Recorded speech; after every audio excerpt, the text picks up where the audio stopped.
আসসালামু আলাইকুম। আশা করি সবাই ভালো আছেন, আমিও ভালো আছি। ভিডিওর শুরুতে বলে নিচ্ছি, এটা আমার ঈদের ব্লগ।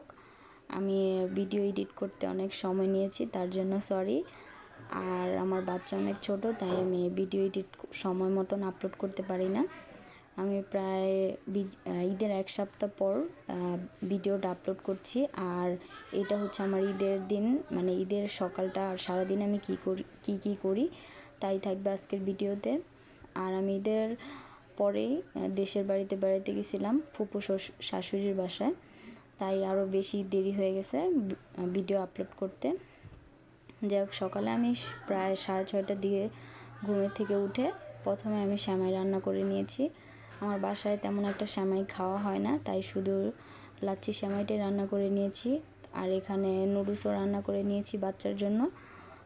বাচ্চা বলতে শুধু বাচ্চা খাবে না, বড়রাও খাবে, কারণ সেমাই খুব কম খায়। কারণ সকালবেলা খালি পেটে মিষ্টি জাতীয় খাবার খেলে খারাপ লাগে, তাই কিছু ঝাল, মানে হালকা ঝাল জাতীয় খাবার খেয়ে নিয়েছে।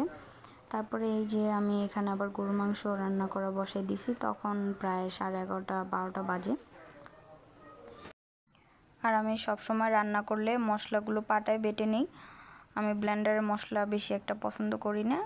তারপর আমি বাকি মশলাগুলো দিয়ে দিয়েছি, এলাচ দারচিনি দিয়েছি আগেই।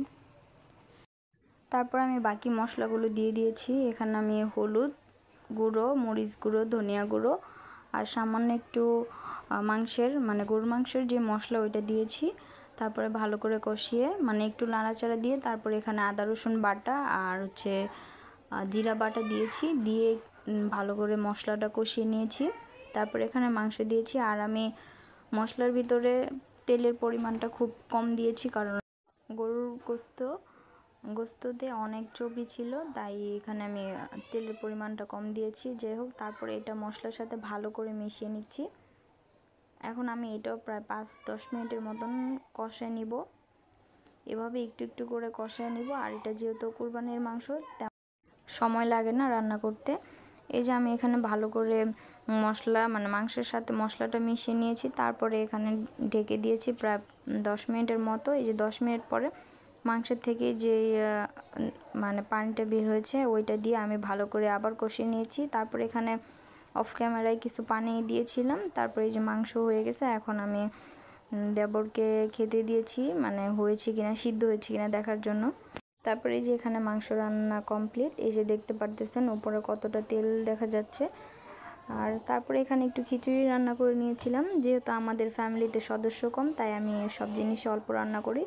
তারপরে এখানে আমি কিছু শর্ট রিলস বানিয়ে নিয়েছিলাম, আমি রেডি হয়েছি। তারপরে এখানে ফার্স্টে আমার ছেলেকে খাবার দিয়েছি। ও এতগুলো খাবার খাবে না, কিন্তু জাস্ট আমি ভিডিওর জন্য মানে দিয়েছি।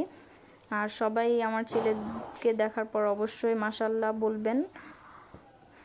তারপরে এখানে আমার ছেলে খুব সুন্দর করে খাবার খাচ্ছিল, মাশাআল্লাহ মাশাআল্লাহ, সবাই মাশাআল্লাহ বলবেন। তারপর আমিও খাওয়া দিতেছিলাম। আর অবশ্যই কমেন্ট করে জানাবেন আমার ভিডিওটা কেমন লেগেছে। আর আমার চ্যানেলটি ফলো দিয়ে অবশ্যই সাথে থাকবেন। তারপরে এখানে আমার ছেলেকে খাবার দাবার শেষ করে আমিও কিছু খাবার খেয়ে নিয়েছি। আর আমার চ্যানেলটি সাবস্ক্রাইব করেও পাশে থাকবেন। আজকের ভিডিও এই পর্যন্তই, অবশ্যই সাথে থাকবেন।